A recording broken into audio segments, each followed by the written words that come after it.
Bagaimana Rasulullah sallallahu alaihi wasallam ketika berbuat dan bertindak penuh dengan hikmah. Contoh yang sudah familiar bagi kita. Di dalam hadis yang diriwayatkan oleh Imam Bukhari dan Muslim, betapa hikmahnya Rasulullah sallallahu alaihi wasallam ketika ada seorang Arab Badui datang masuk ke dalam masjid. Setelah masuk di dalam masjid, tiba-tiba orang Arab Badui tadi apa? Kencing di dalam masjid.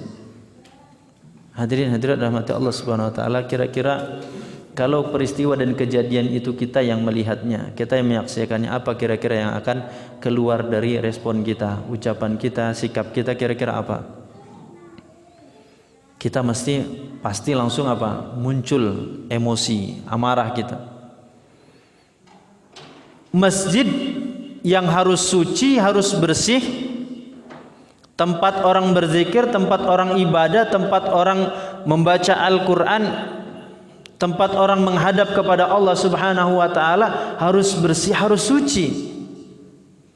Tiba-tiba ada orang Arab Badui masuk ke dalam masjid kemudian kencing di situ. Kita nggak bisa bayangkan kalau itu terjadinya di hari ini kita.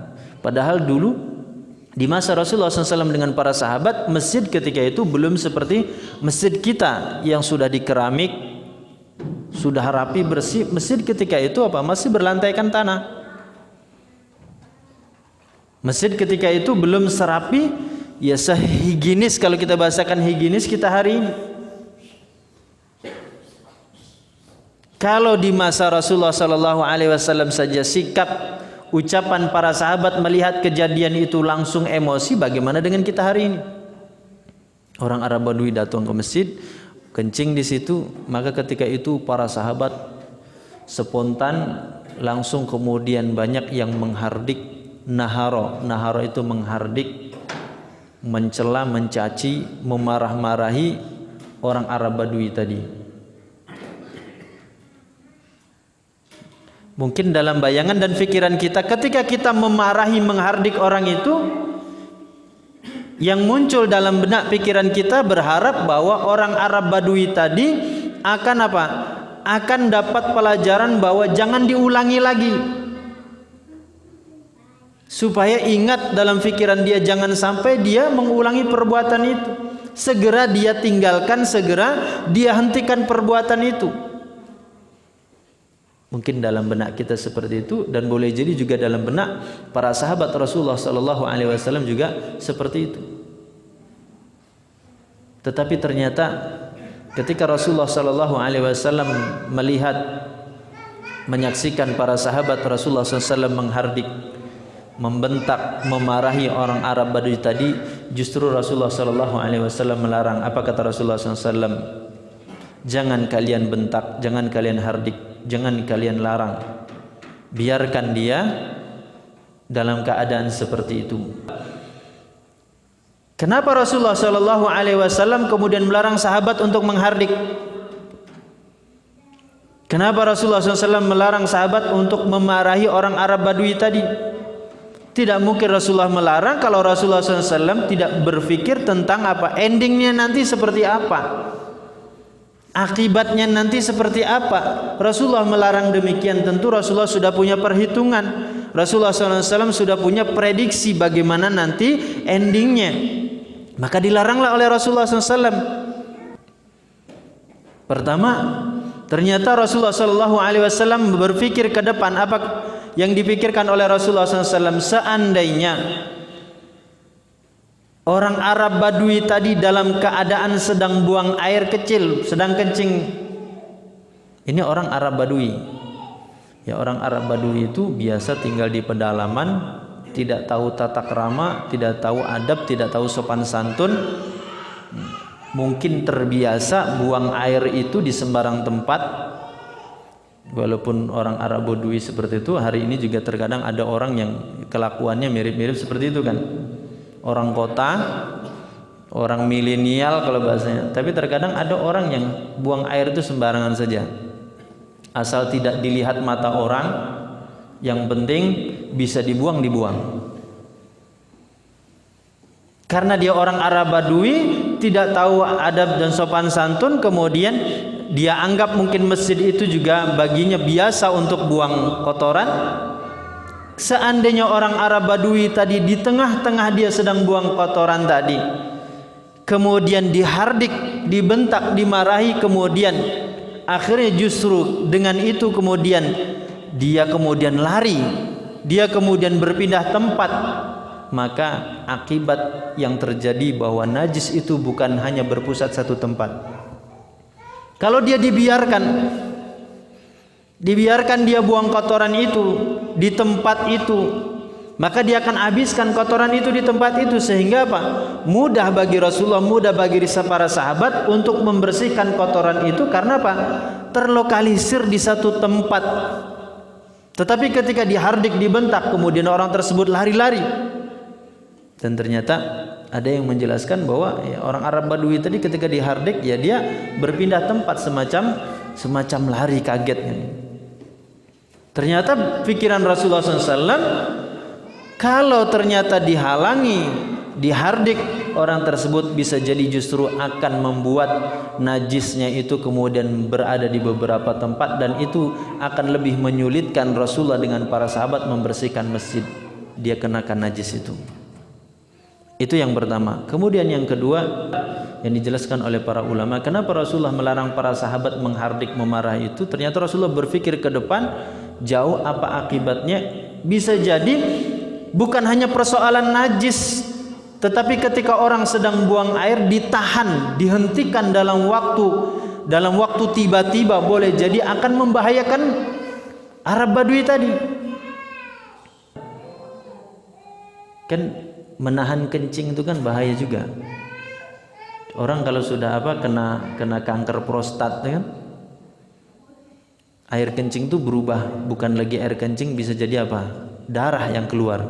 Kenapa? Di antara penyebabnya orang menahan kencing, ditahan-tahan. Orang sedang baru mulai atau orang sedang kebelet, orang sudah tidak tahan, kemudian ketika dia baru keluar kemudian dihardik, saat itu dia hentikan atau dia tahan, maka boleh jadi, kata para ulama, bukan hanya akibat buruknya, bahayanya itu adalah persoalan najis, tetapi boleh jadi akan berbahaya secara kesehatan bagi orang itu.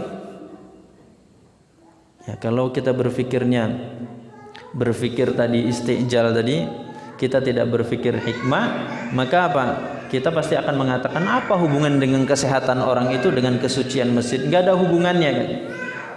Tetapi luar biasa sikap Rasulullah sallallahu alaihi wasallam sedemikian hikmah. Kemudian yang ketiga yang dijelaskan oleh para ulama, Rasulullah berpikir ke depan tentang melarang itu apa? Supaya Rasulullah sallallahu alaihi wasallam tidak mendapatkan kesan, tidak mendapatkan image dari kalangan orang-orang yang ketika itu belum masuk Islam, bahwa Rasulullah dengan para sahabat itu orang yang kasar. Rasulullah SAW dengan para sahabat itu orang yang orang yang kaku, orang yang orang yang mudah emosi, sehingga orang akhirnya kemudian tidak ada tertarik untuk masuk ke dalam Islam. Itu sampai sejauh itu sikap yang dilakukan oleh Rasulullah ternyata punya target, ada ending maksud baik yang diharapkan oleh Rasulullah sallallahu alaihi wasallam. Makanya ketika orang Arab Badui tadi sudah selesai buang air kecilnya, kotorannya, kemudian barulah didekati oleh Rasulullah SAW. Ketika kita melakukan kesalahan, ketika kita melakukan kekeliruan baik bersifat duniawi atau kekeliruan berkaitan dengan persoalan agama, kira-kira ketika datang kepada kita seseorang kemudian menegur, kemudian mengingatkan kita dengan cara dan sikap yang kasar, kira-kira apa yang kita rasakan dalam hati kita? Apa yang kita rasakan? Pasti ada rasa kesal. Memang kita salah, memang orang itu salah. Tetapi ternyata seandainya cara mengingatkan dan menegurnya itu dengan cara yang kasar, dengan cara yang tidak bijak tadi, ternyata bisa jadi orang tadi tidak terima. Dan itu juga bisa kita bisa kita kembalikan kepada kita masing-masing. Bagaimana ketika kita melakukan satu kekeliruan, kesalahan, kemudian diingatkan, ditegur dengan cara yang tidak baik, sekalipun itu salah, pasti kita tidak terima. Nah, maka Rasulullah Shallallahu Alaihi Wasallam tadi melarang para sahabat setelah orang Arab Badui tadi selesai buang air kecil, baru didekati oleh Rasulullah SAW. Orang itu kan berbuat berdasarkan ilmu yang dia miliki. Ilmu yang dimiliki oleh seseorang itu sangat berpengaruh menentukan ucapan dan sikap dia. Ucapan kita, sikap kita itu sekaligus mencerminkan seberapa kemampuan, seberapa banyak, seberapa paham kita tentang agama, tentang ilmu. Nah, apalagi tadi orang Arab Badui.